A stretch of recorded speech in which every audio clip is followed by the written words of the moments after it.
Test 1, 2. Hey, Miss Roll, you hear me? All right, good deal. We were going to mute the mics, but as long as you can hear me, that's a good thing. Okay, you're welcome. Thank you. I like the snacks. So just to understand it. You already have it.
in Texas. It's okay.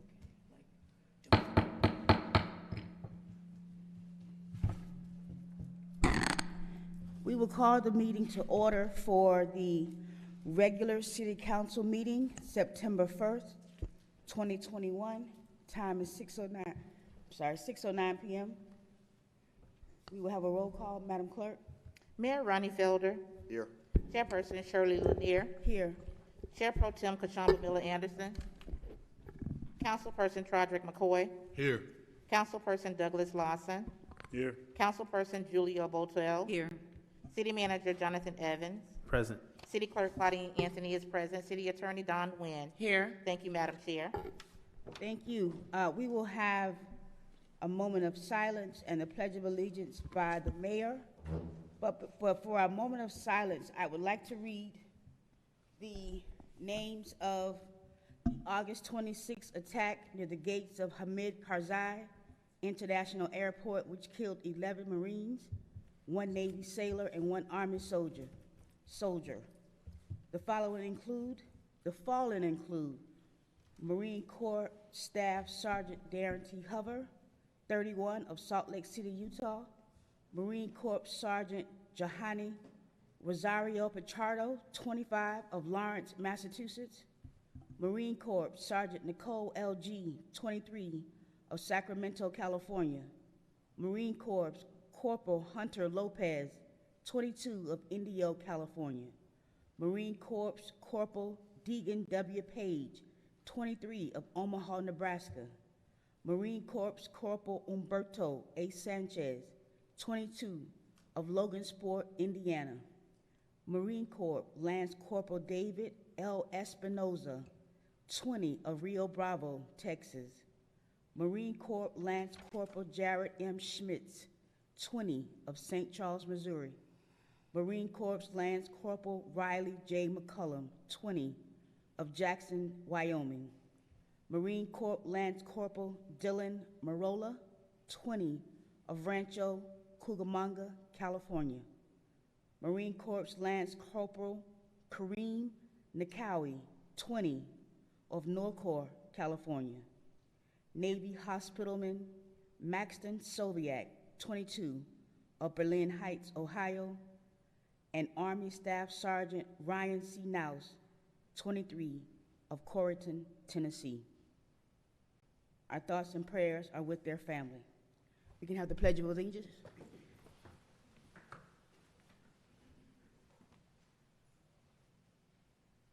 Pledge allegiance to the flag of the United States of America and to the republic for which it stands, one nation, under God, indivisible, and justice for all.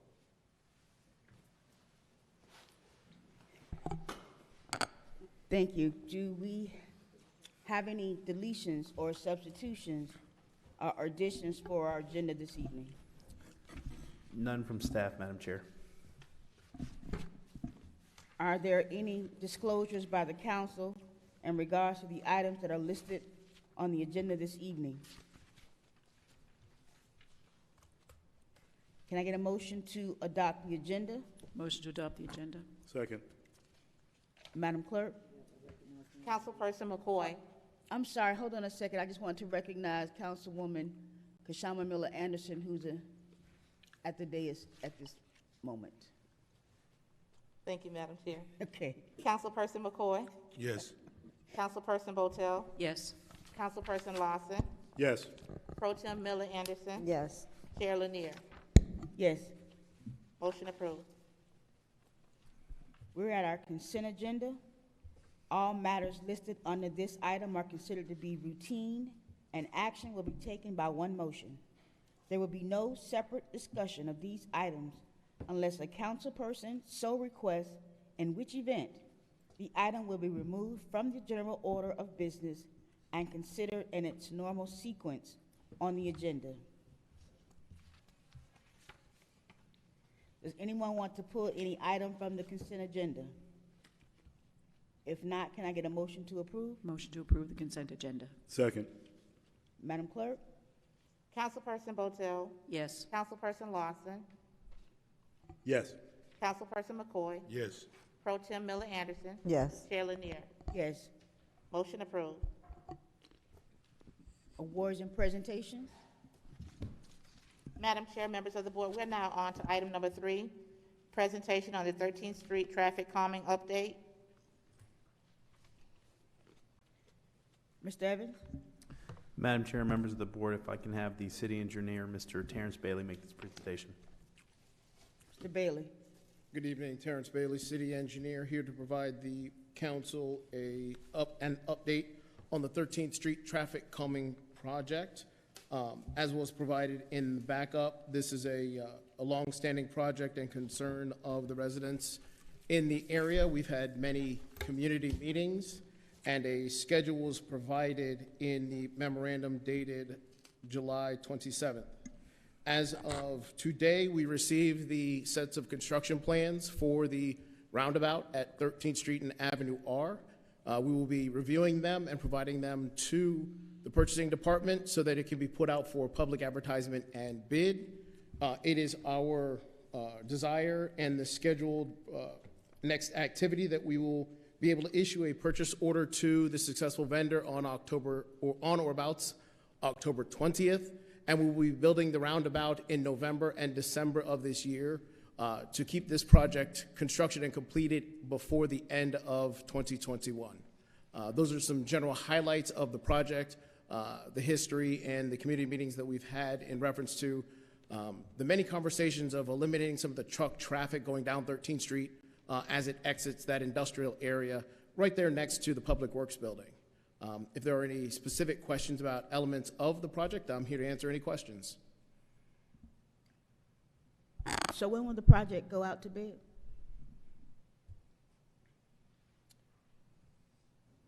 September 13th. Very good. Are there any other questions in regards? Go Madam ahead. Chair, I have a question about traffic calming unrelated to 13th Street. Can I ask that one? Go ahead. Mr. Bailey knows I'm going to bring this. Look at it, looks down, doesn't want to look at me. Can we not make any exceptions? I mean, that Island Road is so, we've talked about this on numerous occasions, I know, but it's the same exact length as Beach, and Beach has a speed bump, and he looks at me, no. I just want, is there a process for council people to ask for an exception? So we've had many meetings in the last 6 weeks with law enforcement, the executive team, and Public Works. We're looking at a more robust solution than just a speed bump. Speed bumps are extremely expensive, and they have limited utility and effectiveness. Okay. If I may speak freely, the young people just drive over them fast, and they don't really seem to care about what they tear up their cars. Okay. So they have a very limited application and usefulness. The goal is to slow people down. Yes. The people we're trying to slow down don't seem to care about their cars, so the speed bump, while everyone wants one, it's not necessarily the most effective way to achieve the goal of creating wonderful communities where people want to live and you don't have people zooming down your streets. So between the police department, Public Works, and the executive team, we're looking at a better solution than a speed bump, something that will be more effective. We haven't landed on it yet, but it is soon coming. Oh, thank you. I really appreciate that. I do. These people have been suffering with this. At one point, years ago, actually, they put cones in the road. They said, we're going to take this into our own hands, and they put cones in the road. So we don't want to see them doing that. So I'm glad to hear that you're going to be looking for a more robust solution. I appreciate that. Thank you. Madam Chair.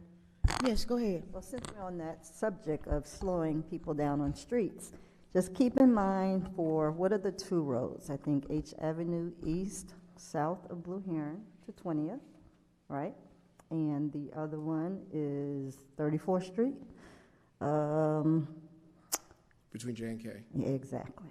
So keep those between, not J and K, no, H Avenue J, West sorry. and J, yeah. H and J. Don't forget those two, because they still are complaining. We have about 12 locations that have been identified throughout the city in our traffic calming request process. As I said, we're looking for a robust solution that is not so capital intensive, that actually is effective. Great. Unfortunately, you can't just park a policeman at all of these locations for extended periods, because as soon as the policeman leaves, the activity returns. So we are in search of as I said, a robust solution that is more effective than a speed bump, and we're working on it. Madam Chair? Yes, go ahead. Thank you. And Mr. Bailey, I just wanted to add one more address since we're adding addresses, locations, Avenue O between MLK and Tate's. When people are leaving the games, Tate's gym, people are speeding down that road to get to MLK. So if we could take a look at that area as well. Yes, sir. Thank you, sir. Madam Chair. Go ahead, sir. Well, it seems like the mayor's trying to get in too. Mr. Bailey. I'm gonna go ahead and defer to the mayor because I got something totally different, same subject though. So I'll wait. Go ahead, Get Mayor. some about our outside parks. I've been getting some calls. I think we talked about the 36th, 35th Goodmart Park. Morrow Heights, I don't think they have any speed bumps. Could we look into see what it would take to get speed bumps around our parks?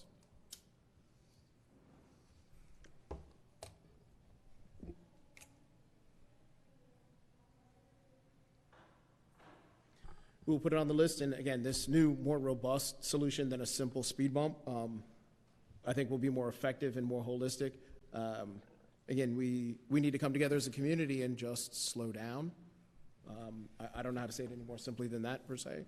I think on 35th Goodmart, we put some white strips or something down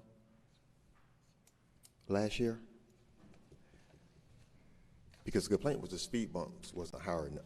It wasn't high enough for cars to really, and they had motorcycles zooming down, just going over those humps. I think we put some type of white strips, but they're not doing the job. And one of the guy that stays right next to the park, he's worried about one of those kids really getting hit because they're flying down, I think it's 36th Street, Goodmart Park.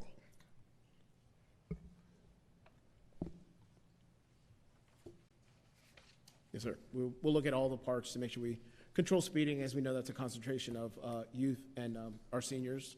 So I'll work with Mr. Blankenship on really doing some heavy looking at the park areas. Madam Chair. Yes, go ahead, sir. Thank you. So, Councilwoman Botel, so I want to understand, what was that street that you brought up? Island. Okay, so, Mr. Bailey, is Island Road, I guess, the reason why there isn't a speed bump placed on that? Is it because the street is too short? Yeah. Yes, the length of the street between the blocks doesn't meet the standard for placing a speed bump. At the time it was looked at, I think it was 18 to 24 months ago. Okay, thank you. So that's exactly what I wanted you to say. And my follow-up to that is, we as a city council determine our city streets and our standards. So if you brought over some standard from the county, that may work in the unincorporated areas of the county, but for all intents and purposes, I think I mentioned this to you, I know I mentioned it to you in May of 2020 when I had the same concerns about speed bumps. This 5-member elected body controls and directs what happens within our community as far as policy is written. You know, I'm going to offer, you know, a conversation that we need to set our own standard. I'm not interested in what Lake Park does or what Palm Beach County does, but we have the responsibility of lives that's in our hands. If, you know, they require, you know, at a minimum of 400 feet, our community is not built in that same fashion, you know, and I don't want to make a decision or don't make a decision that actually could save somebody's life. Unless there's something that's going to prohibit me from doing it, I want to see that we set our own standards as to what happens. The issue on 35th Street that the mayor brought up, I've heard about it, and several other streets that I brought, I think, to your attention. I even passed this along to a gentleman on 1st Street in District 3 who wanted speed bumps on 1st Street, and we get met with this explanation that the standard of having a distance of a minimum of 400 feet from the intersection or 400 feet from the next speed bump is not something that the city of Riviera Beach adopted as some concurrent standard. We set our own standards, and unless you're going to tell me that it's illegal, I just don't buy it, because I have people's lives that we're responsible for, and if we don't act, I mean, you know, and I can't even emphasize this enough. I live here, right? So you guys come in and you work here, but we have a real connection where folks call you, and I don't want it to be another situation where we couldn't control the kid that walked across the median on Congress Avenue trying to catch a bus and he walked right into an oncoming car. Like, I can't live with that. So as far as I'm concerned, there's nothing, unless I'm told from legal or presented otherwise, that is going to stop us from creating our own standards. So that's where I'm at, and I would like to see that we have a conversation to that direction, because, you know, Palm Beach County doesn't run Riviera Beach. You know, that's why we were elected here. So I welcome some feedback from the other members, since obviously this is something that stretches across, you know, at least every district, and it seems that every member has brought up some concern on traffic control and speed. So from a legal standpoint, perhaps, you know, not to put anyone on the spot, but certainly I want to make sure that we have this conversation again, because I don't buy that. And just like, you know, and I'll give you a prime example. It was 2019. We had Ms. Hoskins here, and I was presented with the Attorney General's opinion, who's one person that offered an opinion, who has a law degree just as much as we have attorneys that have degrees and can practice in Florida, that you can't restrict anyone that has a vehicle registration to a public road. Well, obviously, if that was true, then we wouldn't be taking the measures we are now on 13th Street, because, you know, we couldn't restrict large trucks, but certainly there's something we can do, and I think this is within our control, and I want to make sure that we do it. And unless we're told that we can or is prohibited, then I don't see why we can't do it. And that's the standard that I want to make happen in Riviera Beach, because, I mean, kids inherently play outside in the road. Folks inherently, I mean, and I got to say, I do appreciate you, Mr. Bailey, because Avenue S, it was like a drag race. Like, when folks came off of Congress, they would just go southbound on Avenue S, and the next stop sign was over almost a half a mile down the road. So, like, we had to put in 2 additional stop signs, which I think really slowed down traffic. And I want to see that we, you know, at least address these concerns that's been brought up by every single member here today. So that's all I have, Madam Chair. I'm really looking to see if other members is going to, you know, offer some support to this concept that we establish our own standards instead of borrowing something that doesn't apply to us. Madam Chair? Go ahead. I concur wholeheartedly. You know, and I'll just take Island Road as an example. The county doesn't know that we have bars and restaurants over there where people come out of there and hightail it down that road. The county, you know, they don't understand Riviera Beach. We ought to be able to make our own rules in Riviera Beach and not have to abide by what the county is telling us. So, but I would really like to hear what your more assertive solutions might be, more aggressive, whatever the word you use, more robust, what your more robust solutions might be. What kinds of things are you exploring? Madam Chair? Yes, go ahead. With regards to the standard that was utilized by the city of Riviera Beach, the standard that the county goes by has since changed. There has been some modifications to that, and so we're looking at what those modifications call for, because it actually addresses, I think, some of the concerns that the board has expressed as it relates to the length or the separation between a stop device or an intersection and where a speed bump or some type of deterrent can go. So it looks like, based on the modification, that a lot of the streets that the board has communicated are issues can conceivably fall under that standard. Now, the standard was only utilized for the purposes of risk management and risk management practices, looking at, in the event that a stop device is not up to standard or does not have a rational nexus and an engineer that signs off on it that says, hey, if you place this here, if a person's vehicle is damaged or something does occur, you are liable. So there is a rationale that accompanies that particular methodology. So we're reviewing the information that the county has recently adopted, because we believe that the modification to the standard, and Mr. Bailey can probably communicate that better than I, has since changed, and we'll be able to resolve some of the concerns that the board has articulated. Now it would be programming in those traffic calming devices into the budget to resolve some of those concerns. Mr. Bailey, if you want to opine on that. Yes, the county just reissued their traffic standards in, I think it was April or May of this year. And the 400-foot separation from a stop sign has now been reduced to 150 feet. Oh. So that is pretty much going to bring every one of the 15 or so requests over the last decade into what would be the new compliance. Again, we've had meetings on the executive team in that now it becomes a sort of financial issue and programming it, getting it done. But it still begs the question, is that the most effective way to control traffic? They're relatively expensive and they are less effective than maybe other options. So we can now put everything back on the table and do a robust analysis of, now that we can, should we?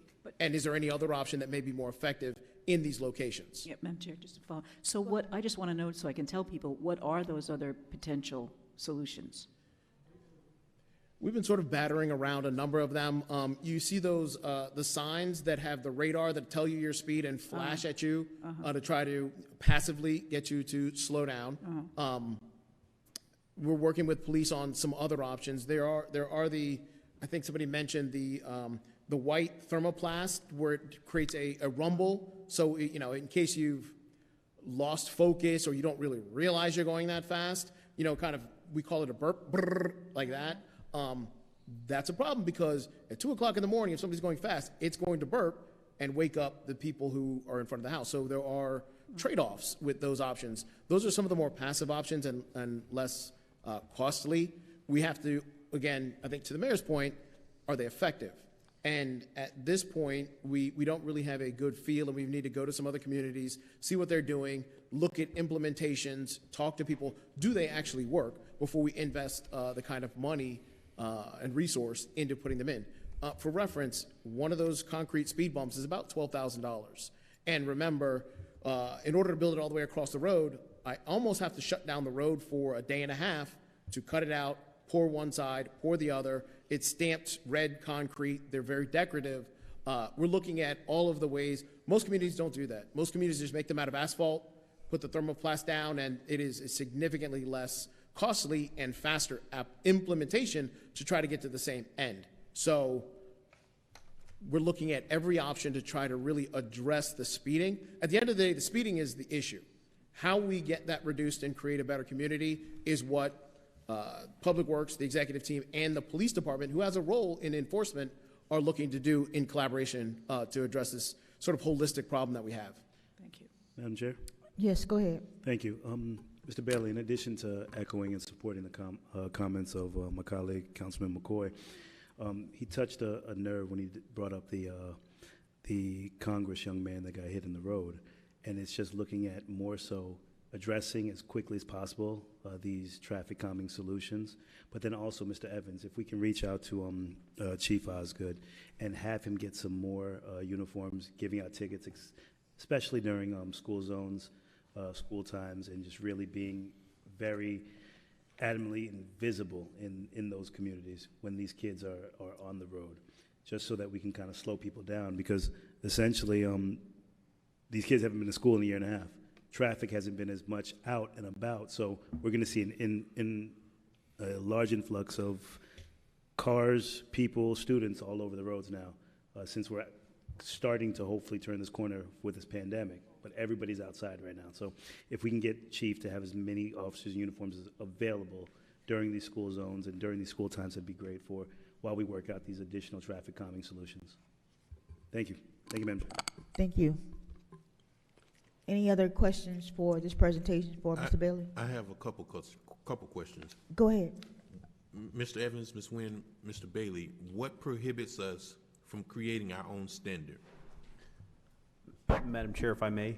Go ahead. With regards to your creation of your own standards, there's no prohibition that stops you from creating a standards. However, there needs to be some type of engineering analysis to determine what is appropriate, because there is liability and risk associated with that. So you can adopt a policy, but adopting a policy in concert with a study would be the recommended approach for you to consider if the board is to move in that particular fashion. And that's why the standard operating practice has been to utilize the county's model, because they have in fact done that. But there's no prohibition against it, but you definitely would need to conduct a study to find out what is appropriate. Okay. I would like that we figure out how we can move forward. I mean, is it adopting our own standard? But I just am hard pressed to believe that every one of the 400 plus cities in the state of Florida adheres to the county standard, because I mean, some of those areas are even rural, and they're not even as urban as we are here in South Florida, Palm Beach County, even more specifically. So, I just want to believe that there's a way that we can get it done, and I don't want to have to, always wait on another body to do this. That's why we're here. My next question is the 13th Street project. Do you have an estimate of how much this, the traffic calming with I believe it was the roundabout option?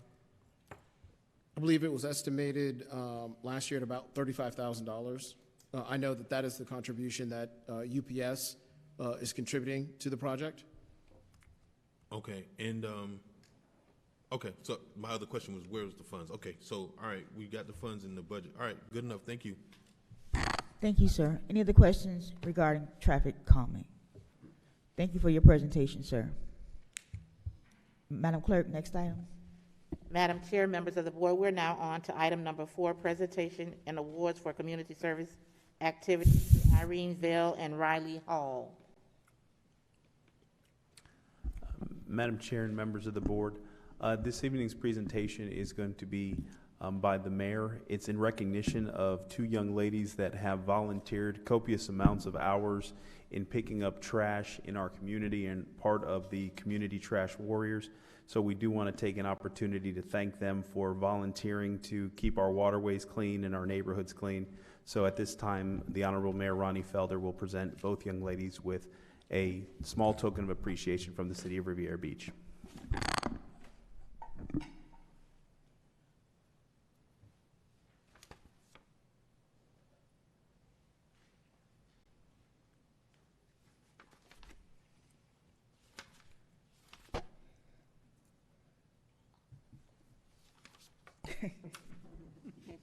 Irene, you are?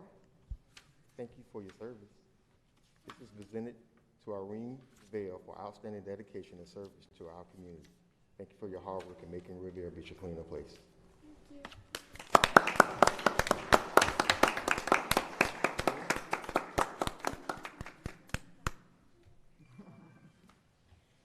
Ain't that sweet?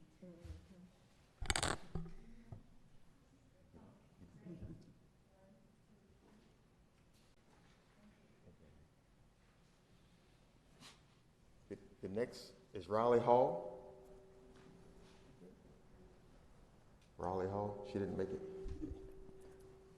All right, we'll hold it for. All right, very All right. good. Congratulations again, and thank you for your service to the City of Riviera Beach. Next item, Madam Clerk. Madam Chair, members of the board, we are now on to item number 5, ordinance number 4174, an ordinance of the City Council of the City of Riviera Beach, Palm Beach County, Florida, amending Chapter 31 of the City's Code of Ordinances, entitled Zoning, Article 1, in general, Section 31-1, definitions, by amending the definition of height of building to read height of building means the vertical distance measured from the minimum required floor or 18 inches above the crown of the road to (A), the highest point of a flat roof, (B), the deck line of a mansard roof, (C), the average height between eaves and ridge for gable hip and gambrel roofs, or (D), the average height between high and low points for a shed roof. Parapet walls intended to provide screening for rooftop mechanicals may extend not more than 5 feet above the allowable height of a building, providing for severability and conflicts, providing for codification, and providing for an effective date. Madam Chair, members of the board, we do not have any public comment cards on this item. The acceptance of public comment cards on this item is now closed. Move to approve. Second. Mr. Evans? Madam Chair and members of the board, making the presentation if the board so desires. There's been no modification since first reading of the ordinance is our building official, Mr. Grimm. Very good. My name is Michael Grimm. I'm the building official for City of Riviera Beach. This item passed on first reading unanimously, and there have been no changes to the ordinance, and I'm happy to answer any questions. Any questions for Mr. Grimm? Thank you, Madam Clerk. Councilperson McCoy, Yes. Councilperson Botel, Yes. Councilperson Lawson, Yes. Pro Tem Miller Anderson. Yes. Chair Lanier. Yes, Motion approved. very good. Next item. Item number 6, ordinance number 4175, an ordinance of the City Council of the City of Riviera Beach, Palm Beach County, Florida, amending Chapter 25 of the city's Code of Ordinances entitled Floodplain Management in order to specify elevation of manufactured homes in flood hazard areas, to provide criteria for accessory structures in flood hazard areas, to repeal Chapter 25 Exhibit A, providing for applicability, repeal of laws in conflict, severability, and codification, and providing for an effective date.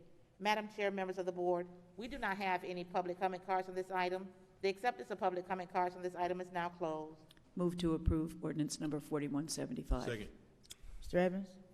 Madam Chair, members of the board, this item before you was approved unanimously on first reading. There's been no modifications since first reading. Staff recommends approval on second and final reading, and our building official, Mr. Michael Grimm, is here to answer any questions should the board have any.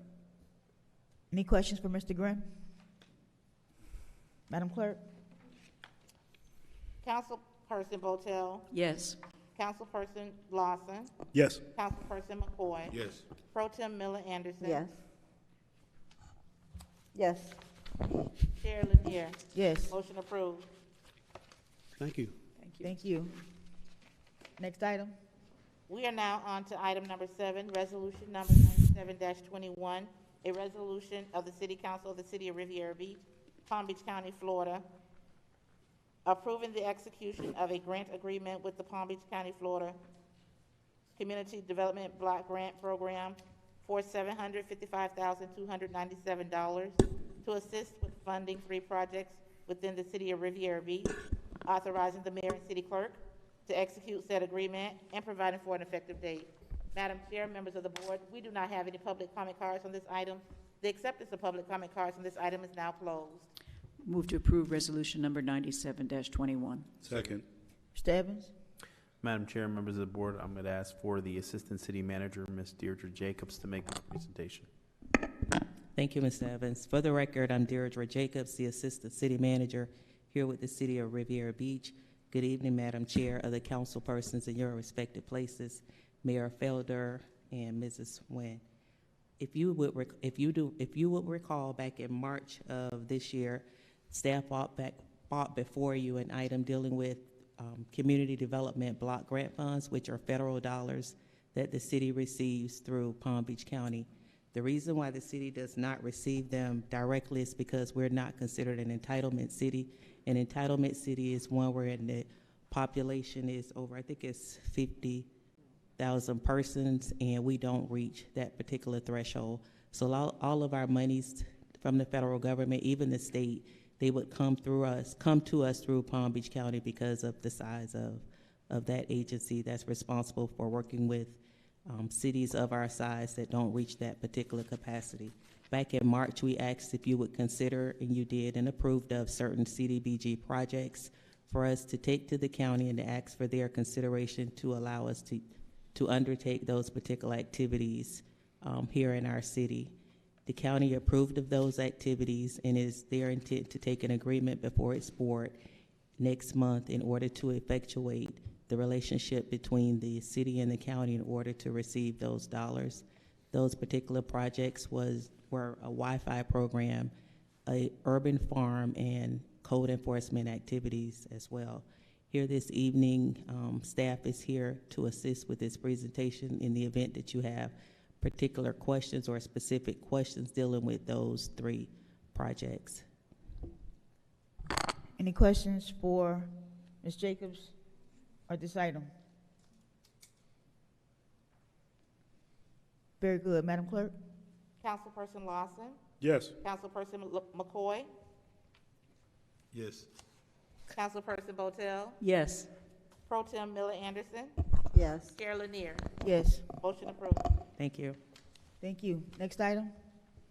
Item number 8, resolution number 100-21, a resolution of the City Council of the City of Riviera Beach, Palm Beach County, Florida, authorizing the city manager to execute the agreement between the State of Florida Division of Emergency Management and the City of Riviera Beach for the American Rescue Plan Act, Coronavirus Local Fiscal Recovery Funds, and provide an effective date. Madam Chair, members of the board, we do have public comment on this item. The acceptance of public comment on this item is now closed. Motion to approve the resolution authorizing the city manager to execute the agreement. Second. Mr. Evans? Madam Chair and members of the board, if I can have the Director of Finance, Mr. Randy Sherman, make this presentation. Yes, good evening, everyone. Randy Sherman, Finance Director. Yes, what you have in front of you is the agreement that we're required to enter into with the Florida Department of Emergency Management. As was mentioned at the previous agenda item, we are a non-entitlement city, so our funds came from the federal government to the state, and then we have to enter into this agreement with the state. This is a item that, again, it's $17.7 million.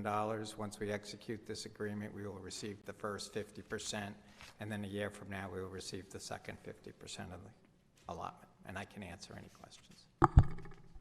Very good. Any questions for Mr. Sherman? But before that, could we do public comment, please? Marvelous Washington.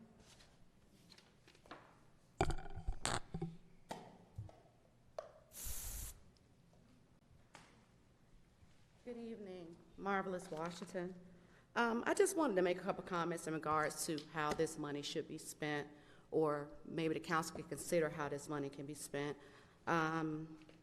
There is about $17 million that the city will receive from the Rescue Act, the Rescue Plan. And I think that the council needs to consider possibly giving an incentive to employees who are vaccinated, got vaccinated, or plan on getting vaccinated, because that will provide an additional incentive for them to do that, to ensure that our city is safer.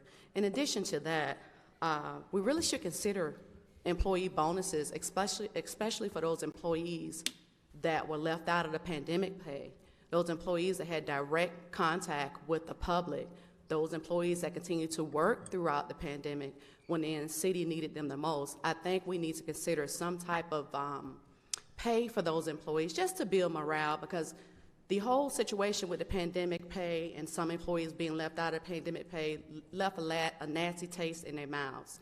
So I think this will be an opportunity for the council to kind of come up with some tiers of plans in which employees can receive an additional incentive, not only for getting a vaccination, but continuing to work during the time that the city needed them the most. So I just wanted to make that comment to kind of let the council know that the employees are talking, they really deserve some type of incentive for even continuing to come to work and for doing the right thing by getting the vaccination. Thank you. Thank you. Madam Chair, members of the board, that concludes public comment. Any questions for Mr. Sherman in regards to this item? Madam Clerk? Councilperson McCoy? Yes. Councilperson Botel? Yes. Councilperson Lawson? Yes. Pro Tem Miller Anderson? Yes. Chair Lanier? Yes. Motion approved. Thank you. Thank you. Next item? Item number 9, resolution number 91-21, a resolution of the City Council of the City of Riviera Beach, Palm Beach County, Florida, approving a memorandum of understanding between the city and Career Source, Palm Beach County, Inc., to provide on-site career services at the Riviera Beach Public Library to city residents and others seeking employment, providing for an effective date and other purposes. Madam Chair, members of the board, we do not have public comment cards on this item. The acceptance of public comment cards on this item is now closed. Move to adopt resolution number 9121. Second. Mr. Evans? Madam Chair and members of the board, I'd like to have the Library Services Director, Mr. Rodney Freeman, make this presentation. Hello, my name is Rodney Freeman, Library Director, and I just wanted to touch on some key elements of this MOU. So I wanted to go over the Career Source's responsibilities and obligations, and also the city's obligations for this MOU. For Career Source, we're going to coordinate with the city through the library services to provide access to the full menu of workforce services and programs, which includes Employ Florida, resume assistance, job referrals, career counseling, assistance with job searches, referrals and job placements, workshops on resume writing, online job searching and training. Also, they're obligated to coordinate with the city to ensure the needs of job seekers and individuals with barriers to employment, including individuals with disabilities. They're going to do that by maintaining a satellite location at our facility, which is our testing lab. Periodically offer employment skills workshops, and the city, we're going to provide them with the space, sign them up for library cards, and then also pilot a job fair. So I just wanted to go over some of the key elements. I will take any of your questions. Madam Chair? Yes, go ahead, sir. Thank you. Mr. Freeman, is this I believe, the last meeting you'll be at? Yes. Well, I wanted to just thank you, first and foremost. I know we have 2 more things you have to present, but your amazing contribution to this community, your professionalism, and your love for our library, for our kids, and for our community has been phenomenal. So thank you for bringing this to the table. I'm supportive of it, and I want to continue to just wish you the very best in your future endeavors. Thank you. I appreciate it. Thank you, Ms. Freeman. Madam Chair? Yes, go ahead. I just wanted to concur. I received some texts from people on the library board to be sure I said, please thank Mr. Freeman for his wonderful work that he's given to this community. Greatly appreciated. I just wanted to say that I'm so pleased the Career Source is going to be at the library. You know, it was back when we bought the building on the corner of Broadway and Blue Heron, the old bank building. We were talking about having them be there as part of the CRA. So this is even better location than that building would have been. So I'm really thrilled that they're going to be right there in the library, right sort of centrally located in town so people can get there and get the help they need. So thanks very much. Oh, did we ever follow up on that? Remember the people who wanted to do a volunteer program out of the library? Yes. Is that going anywhere? Yes, I can send you an email, but we did basically say that we would provide volunteer information. They were actually looking for a satellite location as well. Yeah, Tim Green, I think. Mm-hmm. Yeah, good. And I can follow up with. Great, yeah, thanks very much. Thank you. Madam Chair? Yes, go ahead. And just follow up, I forgot to mention as well, I just want to thank my colleague, Dr. Botel, for just bringing Career Source and bringing them to the table as a viable partner and continue to work on that relationship. So thank you, Councilwoman Botel. Thank you. Very good. Any other questions for Mr. Freeman? Madam Clerk? Councilperson Botel? Yes. Councilperson Lawson? Yes. Councilperson McCoy? Yes. Pro Tem Miller Henderson? Yes. Chair Lanier? Yes. Motion approved. Next item? Item number 10, resolution number 92-21, a resolution of the City Council of the City of Riviera Beach, Palm Beach County, Florida, approving the FY 2021 to 2026 long-range strategic plan for the City of Riviera Beach Public Library, fulfilling a requirements for submittal of the annual state aid to libraries grant funds application and provide an effective date. Madam Chair, members of the board, we do not have any public comment cards on this item. The acceptance of public comment cards on this item is now closed. Motion to approve resolution number 92-21. Second. Mr. Evans?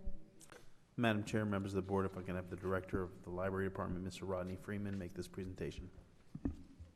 Yes, so our strategic plan, per the state aid grant application, we are required to have a current 3 to 5 year strategic plan for our library. We have submitted a plan each grant period dating back to 2010. This year's plan is a 5-year plan for our current location and our future location. The state library has estimated that we will receive a little over $19,000 for this year, an increase of roughly $4,000 from last year. We have asked our consultant to present on the process we undertook to develop our plan. I will now turn over my presentation to Ms. Stephanie Rowe of Waterfall Consulting Group. Very good. Go ahead. Thank you so very much. Can you hear me okay? Yes, ma'am. Thank you. I appreciate the opportunity to be with you tonight. It is a very special, special opportunity, and I will share more about that at the end of the presentation. Can you start the presentation for me, please? All right, thank you so very much. I am Stephanie Rowe, Chief Consultant with Waterfall Consulting Group, and tonight I am understanding that you already have a copy of the final draft of the plan, and so it is my intention to give you a brief overview of the process that we went through to get us to that point. If you can move the slide, please. Next slide, please. Oh, I thought you had it back there. It's over here. Okay, you're right. You were right.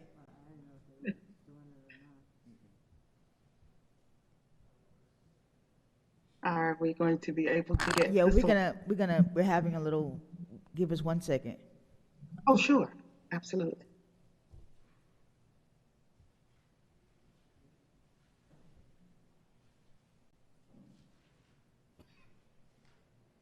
All right, next slide, please. Okay, the overview of the process is as follows. The scope of work took into consideration interviews to begin with all of the stakeholders. It was indeed a pleasure to speak with members of the advisory board who are absolutely passionate about the library, and it kicked off a very exciting venture for us. We also had the opportunity to speak with and interview a very dedicated staff who came forth with creativity and excellent input into the process. And select patrons who are citizens of Riviera Beach were also given to us, and we were happy to engage with them in interviews as well. Next slide, please. What we were doing first was a SWOT analysis. I'm sure you're very familiar with it. It's all about the strengths, weaknesses, opportunities, and threats, and it serves as a foundation for how to build a strong strategic plan. We did something a little different, however, because we were virtual in the process. So we crafted our questions conversationally so that we were not necessarily saying, so what do you think the strengths are? And it netted excellent input because people were very creative and very forthcoming in their answers to the questions. Next slide, please. All right, all of that took us several weeks to do. And once we had all of that information and data to sort through, we then harvested big ideas into what we call the top 3 plan trends. Next slide, please. Thank you. Those top 3 trends included these ideas: enhanced technology, creative programming, and a permanent new home for the library. Next slide, please. We also came up with the advisory board with a new mission statement that was concise and spoke exactly to what they believed that the mission of the library should be in today's season. And that is to strengthen communities with advanced knowledge, lifelong learning, and enhanced personal growth. We went through an exercise that was very, very interesting because a lot of organizations have kind of grown into these massive mission statements, when in fact they should be very succinct such that everybody can quote it very easily and remember it well. Next slide, please. We also looked at a vision statement, a brand new vision statement for the library, because that definition, of course, is what does it look like when your mission has been achieved, when you've been successful? What is the picture of that, thus vision? And of course, it's a strong, vibrant, well-informed community. Knowledge, of course, is power. Next slide, please. All right, then we came up with new goals, and this was at the advisory board level. Next slide, please. And those goals included secure a new permanent facility, because obviously the new space right now is viewed as temporary. Community engagement, market research to ensure that residents and all constituents that matter, business owners, organizations, are included in market research such that goal 3 can be achieved, which is the design and implementation of a dynamic community programming format. Next slide, please. The remaining 3 goals are these: implement effective communication strategies, which takes into account social media, maybe a redesign of the website. There was a lot discussed in this from the advisory board, the staff, and the community. Invest in enhanced technology. That comes up, of course, every plan, and it's still very, very important and critical in this one. And then create strong collaborative partnerships. We had much conversation around what that could look like, because it's also important to not just be the place that organizations come and say, can you pass out a form for us, but to engage with these organizations such that the City of Riviera Beach and its library also gets recognition for the partnership. Next slide, please. All right, the objectives, the timelines, the accountabilities are enclosed in your packages. And so in the interest of time, I won't take you through all of those, but they are there. Let me say at this point, however, that the plan draft, the final draft of the plan, is a very high level look at the strategic plan, because the state is really only interested in what and when. We also have a document associated with the plan that looks more like an implementation plan, and it captures the input from the staff as we looked at every one of these goals, and they talked about what steps would need to be taken in order for the goal to be realized, and they ranked them in order of priority. And that document associated with the big plan is going to be left in the hands of the staff for the library and the advisory board, so that they will have a template for implementation. Next slide, please. The other good news is that the library's strategy is in alignment with the city's overall strategy, as you can see here. And so the goals that the advisory board and the staff came up with are absolutely in alignment with the city's overall strategic plan as well. Next slide, please. All right, that concludes a brief overview, as I promised it would be, but here's what I'd like to add as I close. The City of Riviera Beach is my home. I grew up on T Avenue and 31st Street, attended Washington Elementary School, graduated from Palm Beach Gardens High School. My father was Detective Stephen Roll of the Riviera Beach Police Department, and my mother was a social worker in the community. This is not just another client for me. This is a special honor and privilege to be able to serve in this capacity for the second time. And so I thank you very, very much. And I want to say thank you to the staff. Mr. Freeman, as you've already identified, is phenomenal, and he was phenomenal to work with. Mrs. Gloria Thomas was also efficient and phenomenal. The staff was very engaging, and the advisory board is absolutely passionate about the success of this library. And so I thank you very much again for the privilege to serve. Do you have any questions for me? Thank you for your presentation and your passion for the City of Riviera Beach. We really appreciate it. Are there any questions for our consultant in regards to this item? We want to thank you again so much for that presentation. I was a part of the Library Advisory Board, so I know how passionate they are in terms of the library and the services that they offer. And certainly, when we talk about reimagining Riviera Beach, we're reimagining, the library in terms of not just being a depository of books or checking out books, but a whole nother level of how we interact with the community and how we engage them in terms of literacy and other business aspects of their individual lives. But are there any other questions for Mr. Freeman or the consultant in regards to this item? Very good. Madam Clerk? Councilperson Lawson. Yes. Councilperson McCoy. Yes. Councilperson Botel. Yes. Pro Tem Miller Anderson. Yes. Chair Lanier. Yes. Motion approved. Very good. Next item. Item number 11, reappointment of one active member to the city's Library Advisory Board. Madam Chair, members of the board, there are no public comment cards on this item. The acceptance of public comment cards on this item is now closed. Very good. Mr. Freeman, I'm sorry, Mr. Evans. Madam Chair, members of the board, if I can have Director of Library, Mr. Rodney Freeman, make this presentation. Yes, Mary Beth Kaufer is the advisory board president and active member of the board. This will be her third term, and her application is up to date. I will take any questions if we have any. Madam Chair. Yes, go ahead. I just want to speak about Ms. Kofer.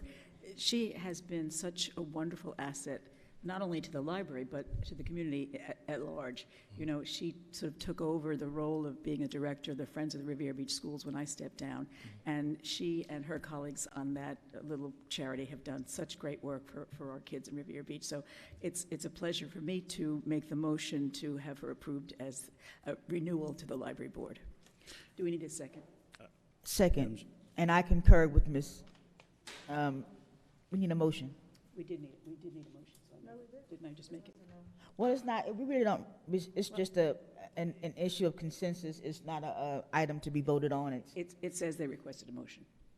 The requesting In the a backup. motion? All right, very good. And in fact, Chair, you seconded, you did say second. Yes. It's in the backup that they requested. Okay, very good. So we have a motion. motion and a second.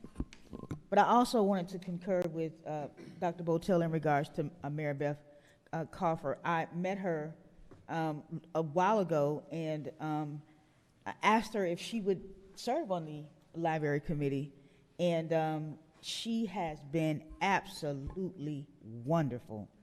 You know, when people think of libraries and they think of, you know, library services, it kind of, people put it in the mind of maybe for children, or, you know, maybe to go and get your copies done, or something of that sort. But the way this board and Mr. Freeman have stepped up the game in terms of what the city is offering for our library services is phenomenal. So I appreciate your help, your assistance, your dedication, Mr. Freeman. And so sorry to see you go. But we certainly are reimagining how we are looking at our library services for the city. So yes, Mary Beth, if you're listening at home, thank you so much for your help and so much for your dedication. Madam Chair, I should just say that she's not feeling well this evening, otherwise she would be here. Oh, very good. Thank you so much. We have a motion and a second. Any other questions? Madam Chair?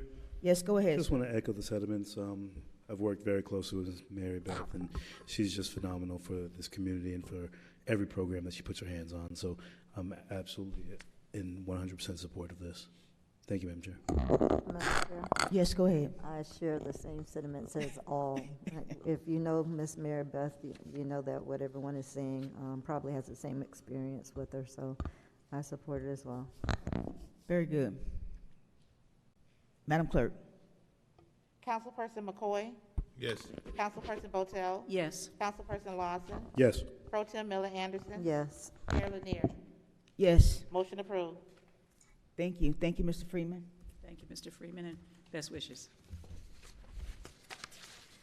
We are at the end of our agenda, but we are not at 7:30, and we're going to have to take public comments at this time. Please be reminded, the City Council has adopted rules of decorum, public conduct during official meetings, which has been posted at the front desk. In an effort to preserve order, if any of the rules are not adhered to, the council chair may have any disruptive speaker or attendee removed from the podium, from the meeting, and or the building if necessary. Please govern yourselves accordingly. Public comment shall begin at 7:30 p.m. unless there is no further business of the city, which in the event it shall begin sooner, as in this case. In addition, if any item is being considered at 7:30, then comments from the public shall begin immediately after the item has been concluded. Any person who would like to speak during public comments, please fill out a public comment card located at the front desk and give it to the staff before the public comment section is announced. Madam Clerk? Madam Chair, members of the board, the acceptance of public comment cards is now closed. Cindy March, Marvelous Washington, Lisa M. Cindy March, Marvelous Washington, and Lisa M. I don't want to put the last name. We have a public comment card section, and a name was called. You have to come to the podium? Yes. Your name was, you're Cindy March? I'm Lisa M. No, Cindy March. Cindy March. Cindy March is first. Cindy, go ahead. Good evening. Good evening. I love the way you made the comment and the statement about act accordingly. Just for the record, I've been threatened twice, and the person that threatened me was not removed. It can't happen again. It cannot happen again. and I don't have to mention names. Sometimes I mention names who I'm pointing an address with, but these two particular times, I didn't mention the person's name that threatened me. Yes, the police officer did their job by stopping her. She know how old she is when she threatened me. So I'm not going to take that, but she's an older lady. I have given the utmost respect every time I come here. We can agree and disagree, and you don't have to like me as a person of vendetta. But I'm not going to stop advocating for the people who don't come advocate for themselves. So when you make that statement about act according or you will be escorted out, being that you're the chairperson, the mayor, and the city manager, and the lawyer, I want you all to fulfill what you speak when you start the meeting, because she never was escorted out of here. And I'm so glad God changed me over 35 years ago. I'm so glad, you know, because it could have been a different outlook. And I am so pleased to have the conversation with Officer Osgood at the town meeting, because when you see something, you say something, and he's asked me, could he speak with me? And we had a very, very nice, decent conversation. But I'm going to start holding you accountable and the rest of you all accountable, because it's not acceptable as me being a citizen here in Riviera Beach, because I don't come over here to bully no one. And don't get mad at me because I call a spade, and most spades I call are facts. On the other hand, I'm calling another fact today.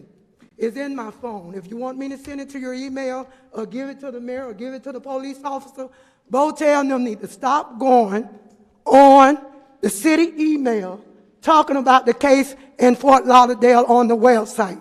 Because if anybody want to know facts and corruption, all you have to do is pull up that website, federal website, and it has every transcript, every documentation, everything is there.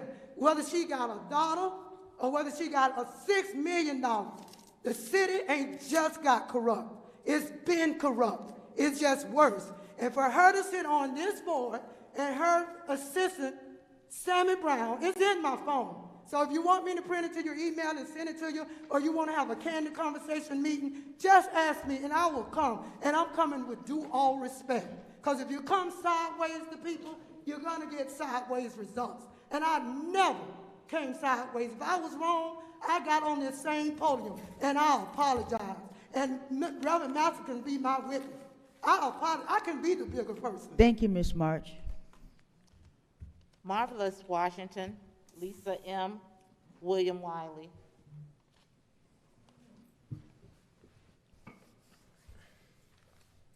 Good evening, Council, Chairperson, Mayor, and City Attorney, City Manager. I missed the utilities meeting on August 18th, but I have a couple questions in regards to the new utility payment system. Who is responsible for the implementation of the system? Who is responsible for ensuring that the system transitions smoothly?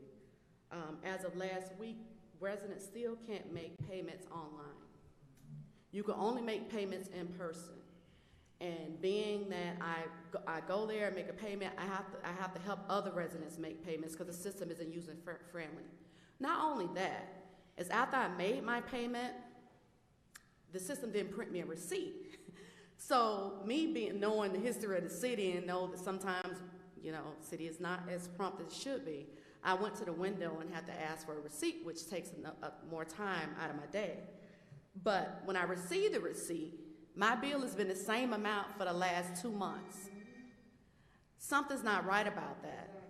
And it's taken too long for this new system to transition in. I couldn't go online to look and see the usage and to see why my bill has been the same amount for the last 2 months. And not only that, I still have a past due amount from when the system was transitioned over. My automatic debit payment wasn't processed before the new system was implemented. And that's just a rookie mistake to me. I don't understand how we implement a new system, and then when we implement this new system, we don't ensure that the automatic debit goes through for residents before that system is implemented. So when we were able to make payments, residents was already 1 month behind, possibly 2 months behind. And I just feel sorry for those residents on a fixed income because unlike myself, I'm able to pay for those months that was missed, but I still haven't been able to put my card as an automatic debit on file so that my water bill can automatically be debited out, so I don't have to worry about that payment being late or the system saying I'm behind. Something needs to be done. And whoever was in charge of implementing that new system, I don't know how we're running things now in the city, but it's too many instances that are occurring, that things are not working out in favor of the city, and there's no repercussions for those actions. And I'm pro-employee. I'm pro-employee. You know, I know people make mistakes. This is a huge mistake. You have residents that are behind in a utilities bill. And if they're like me, their bill is the same amount each month. And that's literally impossible. Since the new system has been implemented, my bill has not changed. It's been $234 every time.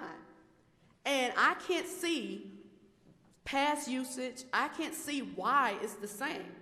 And it's funny because the employees that sit behind the window, they can't give us any direction. So we need to do something about that. Whoever was in charge of implementing that needs to be held accountable. Thank you, Ms. Washington. Lisa M., William Wiley, Lloyd Brown. Madam Chair, members of the board, I need to advise that a member of the public did turn in their public comment card after the closing of the acceptance of public comment.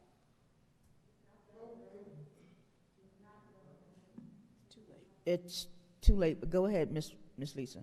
Okay, thank you. I want to say thank you to Ms. Botel for helping us with our BTR after the phone call. Thank you very much on behalf of my wife. So I'm here tonight to represent my wife who couldn't be here, but she had a few words for you guys. She said, doing business in Riviera Beach is like going to a restaurant and ordering off the menu with no prices listed. How would you like to do that? Just go to a restaurant, order something, and then they come and give you a bill at the end of the night. So let me explain. We've been working on getting the BTR, business tax receipt, in the city of Riviera Beach. I guess she filled out the application in June, and she finally got it today. Well, today is September 1st, so the business tax receipt starts October 1st, so she had 1 month that she had to pay.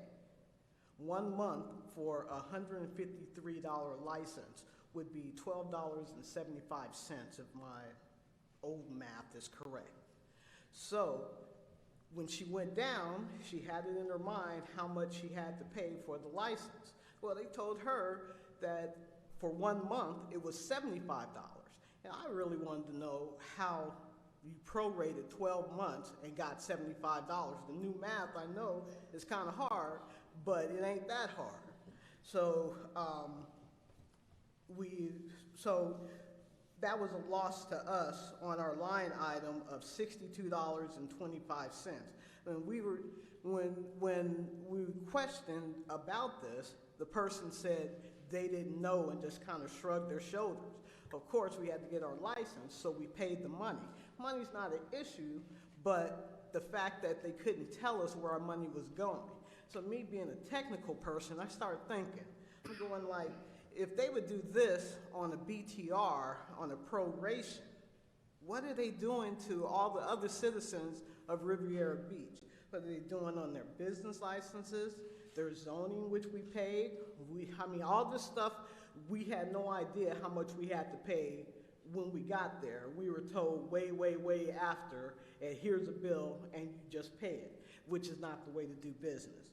Business license, zoning, permitting, our water bills, and any other business that we have to do in the city. We never know the cost up front, but it says just pay the money, and this is just the way we do business. This is just not the way you should do business.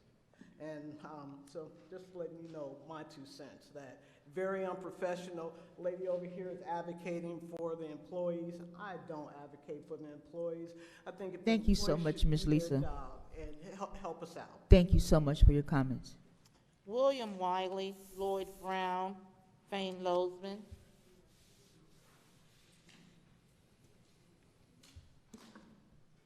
Good evening, board. My name is William Wiley, born here and raised here in Riviera Beach. I actually work on the Planning and Zoning Board for the City of Riviera Beach and also the CDC Board here for the Riviera Beach. I don't want to beat down a dead horse. We talked about the Beautification Project. Thanks again, Ms. Lanier, for having UPS to make a contribution of $40,000 for a beautification project for that city. And I heard some of the other ideas that some of the council people talked about in providing safety and beautification for our city. Something that was very simple, because I do a lot of work in the Palm Beach Gardens and the Jupiter area, that we can do also to help out. I'm a hands-on type person, so for some of the trucks and the problems that we're having coming through the city, coming through Federal Gardens, I'm actually stopping some of the trucks and having a conversation with some of the drivers. And some of the guys who are driving and some young ladies, they're actually a bit more accepting of, hey, I know I shouldn't be coming through here, but my GPS is taking me through this area. What do I do? Because sometimes the GPSs are not automatically updated. Your phones are, but the GPS, the older GPS that's hooked up to your lighter, are not automatically updated. So in this process, it's dragging them right through Federal Gardens. So if we can, if possible, put up signs.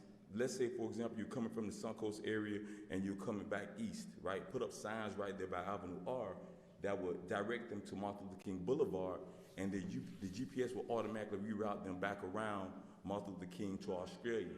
And then if they're coming down 13 or coming down where the Public Works Road is, it will actually take them back to Australia and then loop them back around to Martin Luther King Boulevard, because my GPS does the same thing.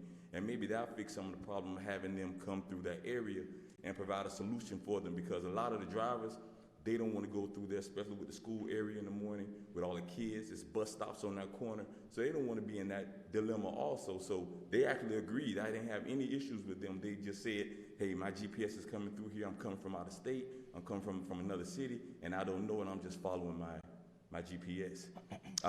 One other thing I'll talk about also, Mr. Evans, I talked with a few people in a couple of neighborhoods, and the biggest thing they want to do is help out our Police Chief Osgood in safety, but a lot of times they don't want to put themselves in a certain dilemma of, the snitch rule. They don't want to put their families in any kind of jeopardy. Is there any process that we have? I know at one point in time we had like a Crime Stoppers number or a local number other than 911 that can be posted on stop signs, maybe at the parks, or channel 18 flashing on the bottom part of the screen, or on our website. That's something that's constantly there, so people can always call and give information, because a lot of times people have information and they want to talk and be able to help the police department out, but they just don't know how to go about it sometimes. So if they can do that, Mr. Evans. Thank you, Mr. Waller. All right, thank you. Lloyd Brown, Thane Lozman, Doretta Polk. How you doing? My name is Lloyd, she already said Lloyd Brown, and I was just wondering, some people asked me, they were smarter than me, and they asked me, they said, the people who are on the CRA, right, okay, they developed the city in this certain area, but they wanted to know, how can an individual who owns property in these areas develop these areas, because they were saying, like, and I understand what they're saying, it's like a conflict of interest. I mean, it's like a sports team coach, He said, well, hey, look, I'm going to referee this game between my team and the other team, and that's a conflict of interest. I mean, everything that's going over there on E Avenue, if you're in the CRA and you got property over there, anything that you build up is going to increase your property value, and I don't think that's right. And another thing I want to say is, the people told me to ask you this. They want to know who owns property around these areas that the CRA is developing. Is there anybody on the CRA that owns property in these general areas? Because that is a conflict of interest. I was going to try to get in contact with the Inspector General, but I say, no, I'll come over here and question you first.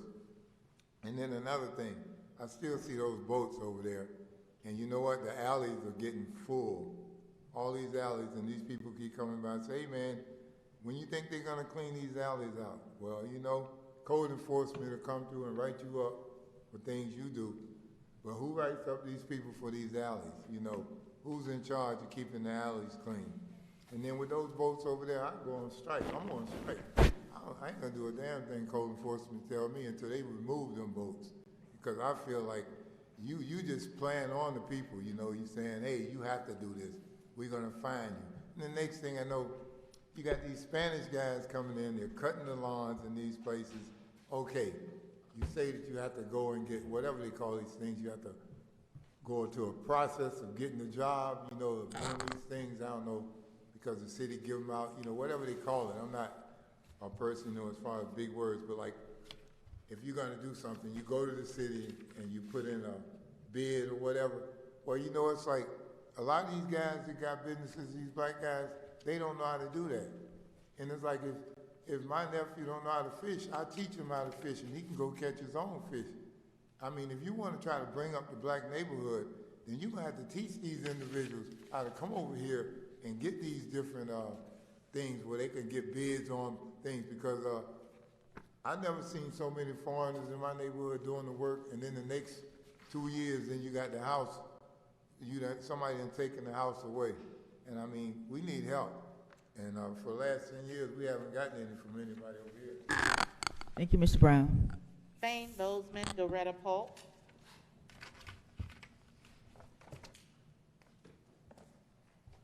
Chairperson Lanier, Thane Bozeman, Singer Island.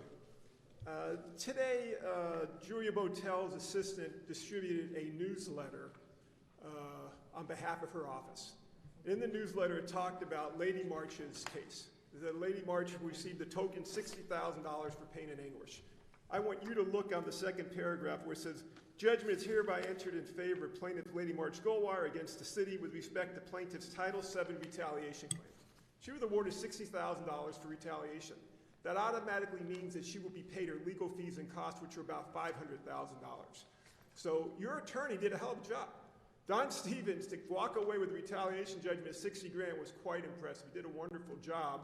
Whether you appeal that and then have a new trial and that could be upgraded, but that claim right there was worth $300,000 or $400,000. So I have to give him credit. I also have to give him credit because he was honest with the jury. He said 40 times during the trial, I couldn't be there as a witness, but I talked to people and somebody heard the closing argument that the city was corrupt. You know, so even representing the city was corrupt to get a $60,000 judgment is impressive. But Sammy Smith and Julia Botel distributing a newsletter written by a third party representing its behalf of the city that contains a lot of defamatory information about me, about Lady March, and that's created liability for the city. And it's just a function. I can just cry wolf until I actually file a defamation case. It's moot. One of these days, I will. I got a lot going on. And Julia Botel would be one of the defendants. And Julia Botel also should be a defendant in an individual civil rights case filed either by myself or Miss March, because she is acting outside of her official capacity for the city. You know, she already has one ethics complaint, another one's coming down here. So, I mean, you need to be held accountable for what you've done, both to me and to other people. Now, let's talk about the fence. Mayor Felder, he inspected the fences around Singer Island with me, I don't know, last year. He saw my fence. What you're doing is you're creating premises liability. I have photographs of young children playing on my property, and Botel hopes that they were drowned. Okay? You are intentionally having code enforcements to hope that children drown. That's what Botel wants. Every property, chairperson Lanier in the state of Florida, can have a boundary fence to protect their boundaries from trespass and vandalism. This city is setting themselves up for another legal action when we lose a code enforcement, because no code enforcement has ever won by an individual, but when it goes to the circuit court, we will win, and they say we can put up a fence. I want you to be aware that this woman hopes and prays that a child drowns on our property. I don't think that is correct. Oh, it is true, because that's why we don't have a fence. She has interfered in our fence that we had a permit for, that she's obsessed with seeing that we cannot have the fence that we have a fence for. And finally, the floating structures that you passed, enforcing the county rules, that does not have anything to do with the liveaboard restrictions for boats. And the liveaboards in the Riviera Beach Marina, that's illegal. It doesn't matter what their domicile is, they can't live more than 6 months out of the year. So it is true about the fence. Mayor Felder, we called you the witness. That's it. Thank you, sir, for your public comment. Thank you very much.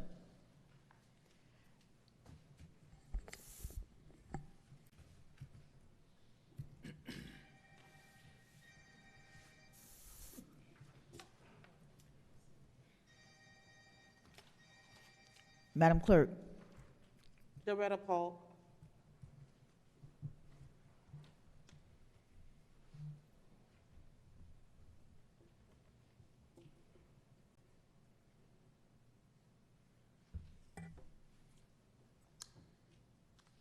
Good evening.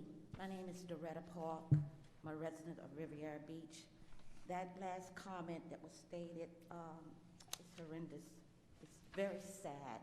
I don't think that Dr. Botel would ever want anybody live in Riviera Beach or anywhere else would want a child to drown. That's ridiculous. Now I want to go on and state what I went to the planning and zoning meeting. It was a week and a half ago. And there was this young man, he was an attorney, and he was talking about, I'm sorry, I can't recall his name, but he was talking about bringing a detox center here in Riviera Beach on our main corridor. He said that he kept mentioning Mayor Felder's name, and he said that Jay's ministry, the state would not approve that building, but he put one also already on 17th Street, which is currently there. He said he took the mayor over there. This is his statement. You can read the dictation from the stenographer, stating, you went over there with him. He showed you the building and all the surroundings, and which is fine. And you were very much in agreement that one could come on 14th Street. Read the notations. No, we will not have a detox center, one on 17th Street, now one on our main corridor. Absolutely not. And I hope when it comes to the board that you all do not pass this, because we don't need that. There's already a detox center at St. Mary's Hospital, and there's already a detox center, which he said he placed on 17th Street. He said the mayor was very impressed with that. Well, the 4 meetings that I was in for reimagining Riviera Beach, I didn't see you, Mayor Felder. And if I'm wrong, I will apologize. But I didn't see you to not one of those meetings at Wells Gymnasium, not one. Nor did I see Councilman McCoy. My point is, we're reimagining Riviera Beach. We do not need a detox center there. They wouldn't put it over the St. Island. So if he has no trouble, the police never have been to that area, why don't he take it wherever he lives at? Put it over there. We don't need that here. And I do hope that you all do not pass this. I thank you very much. Thank you, Ms. Paul. Madam Chair, members of the board, that concludes public comment. Very good. Mr. Evans, would you like to respond to some of the questions and comments made during our public comment? Excuse me, Madam Chair. Ms. Evans, I'm sorry. Can I address that last comment? Yes, go ahead, sir. Ms. Paul, and the reason I support, because I work in recovery, we had recovery for the last 29 years in this city. Just listen to me. I support it because most of our young men and the drugs that's out here today can't afford detox.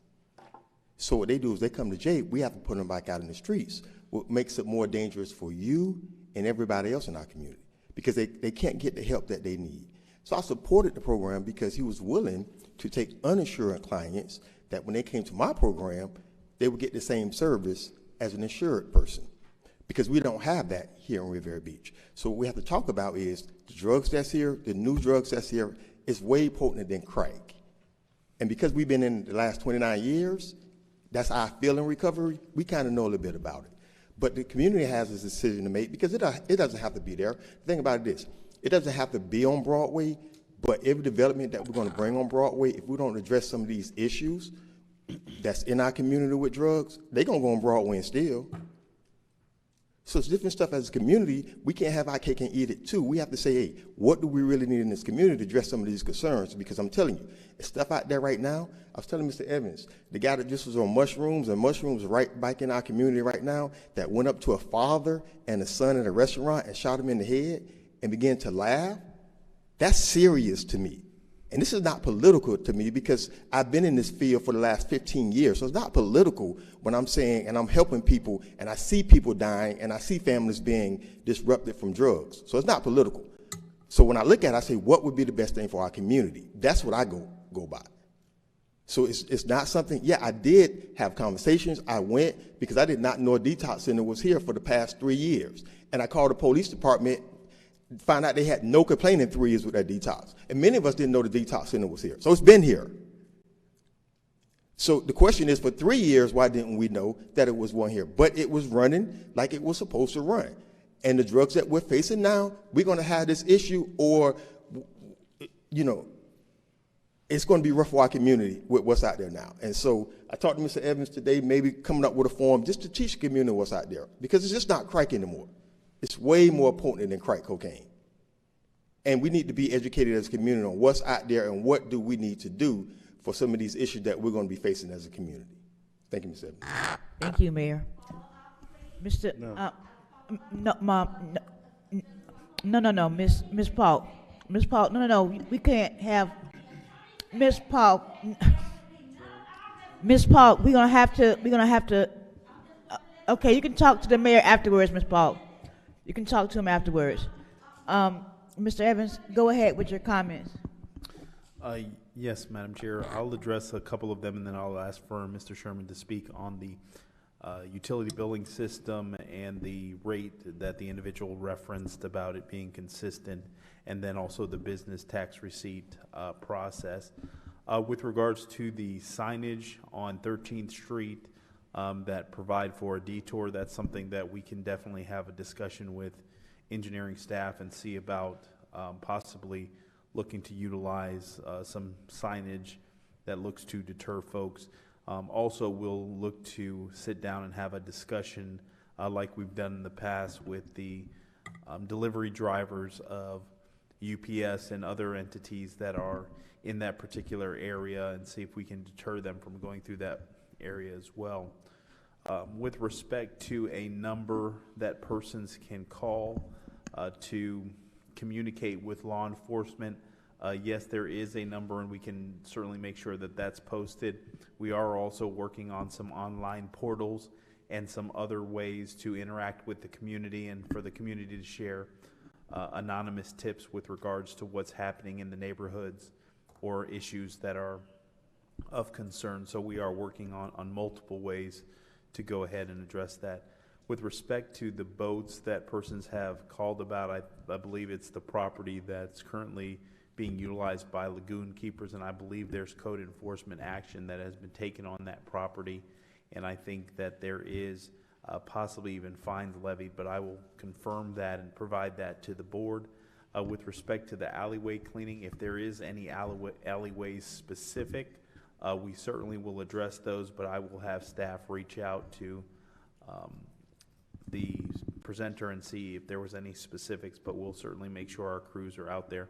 And lastly, as it relates to local business opportunities, we're working on a program in the manager's office and looking to roll something out here with the adoption of the new budget that's going to really engage the local business community about opportunities to do business with the city, and a series of luncheon and training and opportunities that we can look to work with them collaboratively on a multitude of different fronts. So we are working on that. At this time, I would ask if Mr. Sherman is available to speak on the utility billing system and the business tax receipt.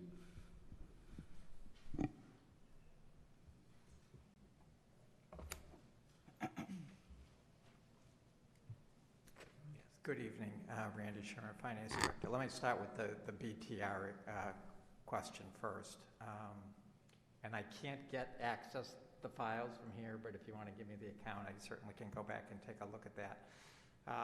My guess is it also contains the $50 for the certificate of use. That would be my guess on that one. And if you come in at a certain point, you're actually paying for the balance of this year and next year. So they may also have been charged for the future. But I would have to take a look at that one. As far as the utility bill, I called up my particular account. Some of the comments don't match up with what the file says, but let me just point out, it took about 2 weeks to actually do the conversion from one system to the next. So we had to shut down the old system, reconcile all 14,000 accounts, bring all 14,000 accounts over into the new system, re-reconcile all those accounts. So that took about 2 weeks. During that 2 weeks, you receive about 8,000 payments.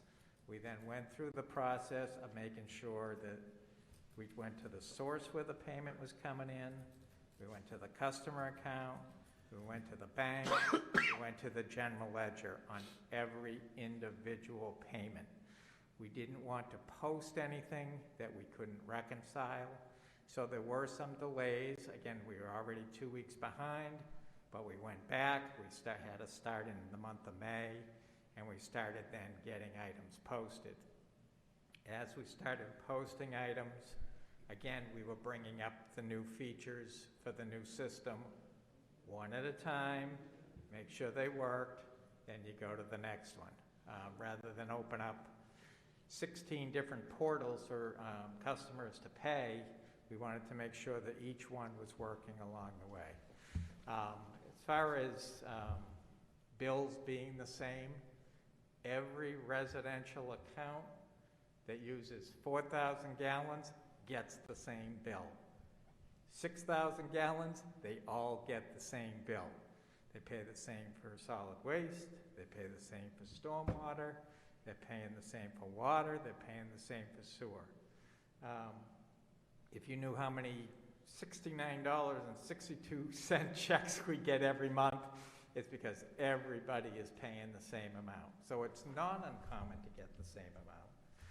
But again, I looked at that account going back to April, which is what I had access to.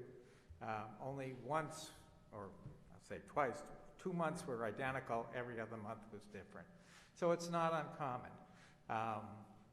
As I said last night, we haven't had a BTR individual for 6 months. So we've had to pull staff over. It wasn't ideal, but again, the staff is cross-trained. They stepped up. They did the best they could while also reconciling all those payments. So again, when we were reconciling the old payments, okay, or the May and June payments, obviously more payments were coming in.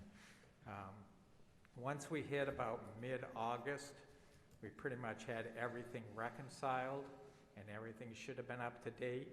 But yes, invoices did go out that didn't reflect payments, but we were not going to post anything until it was reconciled. So that's the situation that we had. The staff, I think, actually did an outstanding job. We have a lot of customers that, everything is running fine with what they're doing. We have other customers that are still having challenges.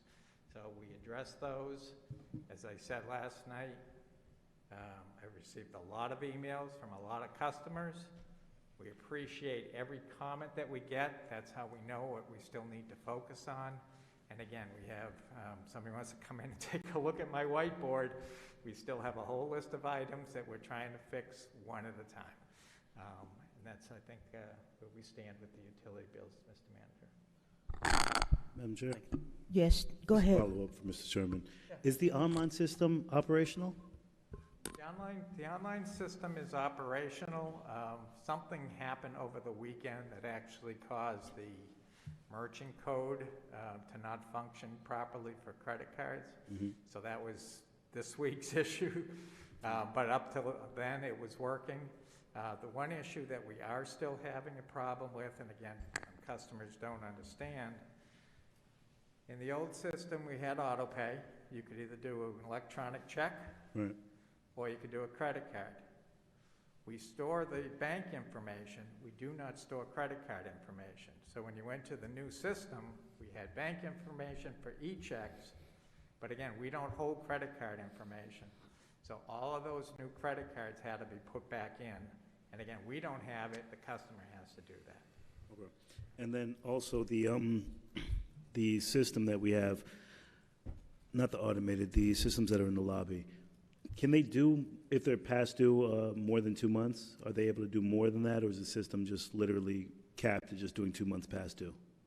Because Because I know that some residents were having some difficulties. They fell like 2.5, 3 months behind. Their water was still on, utilities were still on, Right. but they weren't able to pay their bill. No, there should be no cap on what they're allowed to pay in there. Okay. And again, we knew we were gonna have that transition. We didn't charge any late fees. We didn't do the turnoffs. Right. Because again, we knew that we had payments that still weren't posted. Okay. How can we streamline this process a little bit just to assist our residents? Because I know we stopped taking payments at the window. I know we're trying to implement this automated system, but we're having some difficulties and just a few hiccups. What can we do to provide that just a little bit better service for our customers? Because they're just getting so frustrated with it because we understand that change is difficult. So how can we assist with implementing this process and making it more streamlined for them? Well, again, it comes down to staff, and time. And it does take time, again, to go through those 4 checks across the board. Yeah. And if you're thinking about it, since we've gone live, we've probably brought in 50,000 individual payments. Right. So again, we still have a little catch-up to do, but once that gets caught up, there really shouldn't be an issue.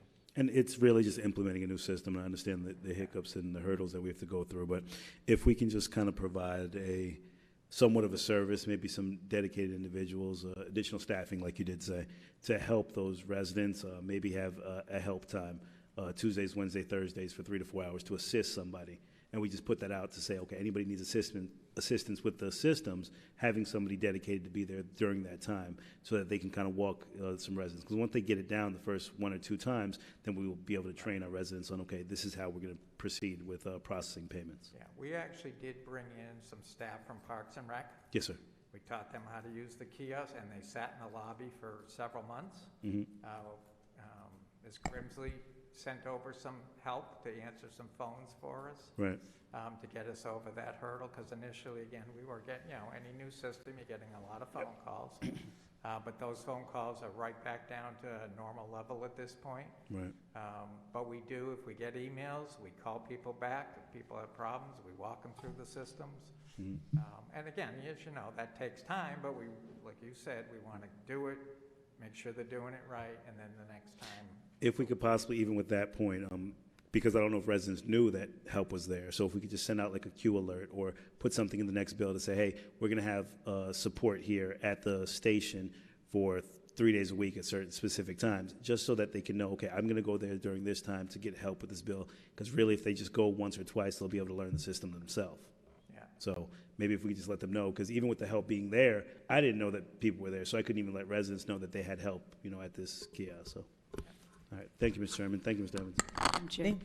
Yes, go ahead. Just a quick, I really like the analogy of the restaurant and the menu. Do we not have somewhere that somebody can look online and say, oh, I can see that a business tax receipt is going to cost me this much, or this is going to, is there somewhere somebody can look to see that information? Well, the business tax receipt is calculated based on a number of factors. So depending on what type of business you are, it may look at how many vehicles you have, how many employees you have, what your inventory is. Okay. So until you get all that information and we send it upstairs, development services, code, fire, they do with it, and then we get the components to put into the calculation, you really don't know until you have that. Okay, but don't we have, could we, maybe we don't, I guess we don't have, could we possibly put something out there that says, if you have this many employees, this, so that somebody on the other, some customer looking at this can say, all right, I have this many employees, this is what I do, so I can put it together and know how much it's going to cost, or is it too complex for them? Well, I want to say the resolution and the rate scale is probably like, I don't know, 14, 15 pages long. It's pretty lengthy because, again, it depends on the type of business that you have. So it's not a simple, straightforward calculation. Okay. Which is, in a case like this, we would, typically, we would call, say your license is ready, it's $115, and, whatever. And I don't know if that occurred or not. I'm not saying it did. But again, it's not a simple calculation. Okay. But I can go back and look and try to, find out what the components were on that. Okay, thanks. Yeah, you're welcome. Any other questions? Thank you, sir. Thank you. Is that it, Mr. Evans, for your? Comments? Yes, Madam Chair. Well, go ahead and give me your comments for the night then. I have no comments, Madam Chair. Madam Attorney? No comment, thank you. Any city council comments? I have reports? I have committee reports. Go ahead. I attended the Government Affairs Committee meeting on August 20th. The guest speaker was Julia DeTolo. She's the president and CEO of Career Source Palm Beach County, and it was nice to let the rest of the chamber know that we'll have a Career Source presence right here in Riviera Beach. Business Before Hours annual Mayor's Breakfast is coming up Wednesday, September 15th, 7:15 a.m. to 9 a.m. at the Palm Beach Gardens Marriott. I will be out of town, which when I looked at my calendar made me realize that we have potentially a meeting on September 15th. And I'm wondering if others will be out of town as well, and whether or not we're going to postpone that meeting if there are not enough council people in town. What's happening? September 15th, But what is happening? P3 conference. Oh, I see, yes. But just something to think about. I attended the Sustainability Committee of Palm Beach North Chamber. We talked about resiliency, the action plan for resiliency for Palm Beach North Chamber. We had a presentation by Megan Houston, who's the director of Palm Beach County Office of Resilience. And I know this is something that I have a passion about, and we really do need to begin to take a look at the ability for our banks, pharmacies, and gas stations to generate electricity after an occurrence like a hurricane or something. So that's something that I'd like to be able to work with staff on to see that we can begin to take a look at those agencies to see if they are able to be back in action after a hurricane. Last, about the chamber, the Run, Creep, or Crawl Challenge, which is a 1-month-long virtual mileage challenge, is on from October 1st to October 31st. Registration is now open at www.runcreepcrawl.com, and the registration will increase to $45 after September 15th. So registration closes on September 30th. I encourage you to participate. Those are my committee reports. Thank you. Any other committee reports? Very. I have council comments. Do you want me to do those now? No, we're gonna. I was just saying that I was on the government committee from Palm Beach Chamber North as well with Dr. Botel. So she gave an update for that already. Very good. Final comments, starting with the mayor. No comments, Madam Chair. Mr. Lawson? Thank you, Madam Chair. September 13th, 11:30 a.m. to 1:30 p.m., the City of Riviera Beach will be hosting a Broadway Business Corridor, Business Lunch and Learn. It's going to be focused on Reimagine, the development that's happening on that Broadway corridor, and we're going to allow for us to speak to all the businesses on Broadway. All residents are welcome, all business owners, but we really want to focus on some of the businesses that are going to be impacted with Reimagine, and it's going to be at the Marina at 11:30 a.m. It's a lunch and learn. Please RSVP. Contact my legislative aide directly, 561-346-2026, Javaris Jackson, to register for the event, September 13th. Thank you, Madam Chair. Thank you. Mr. McCoy? Nothing. Dr. Botel? Yes, I spoke briefly, or I guess I emailed briefly Mr. Evans about this. I would really like staff to investigate the possibility of providing racial equity training for employees, particularly at the management level. It's very expensive, though, so my thought was that I might convince my colleagues to throw in some community benefit dollars to support the provision of an REI class for managers, and perhaps that's something that over time Mr. Evans can consider, because it's not cheap, but it's really worth it.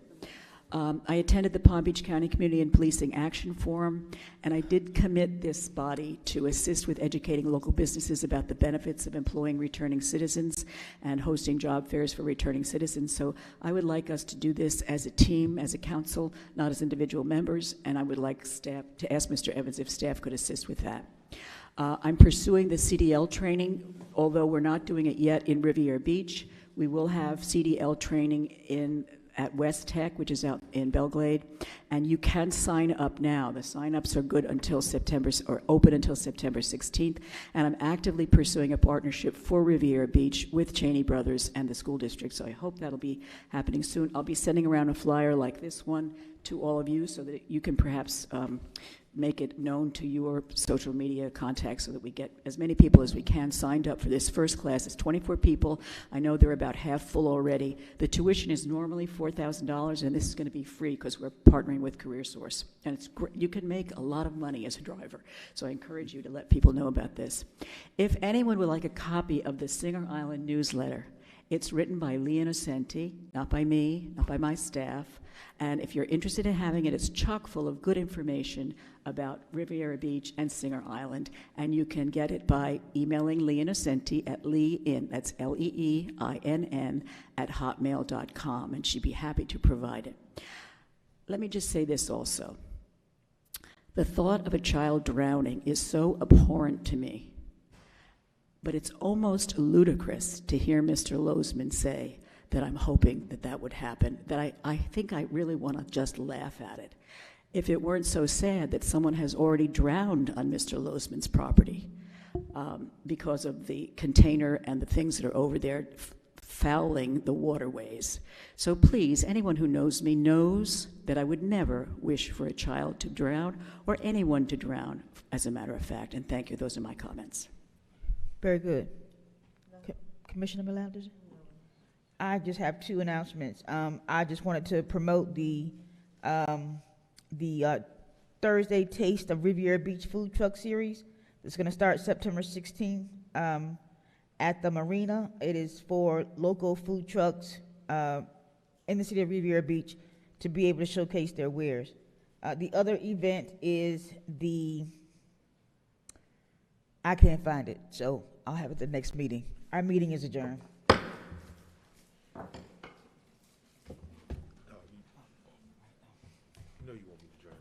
I want you.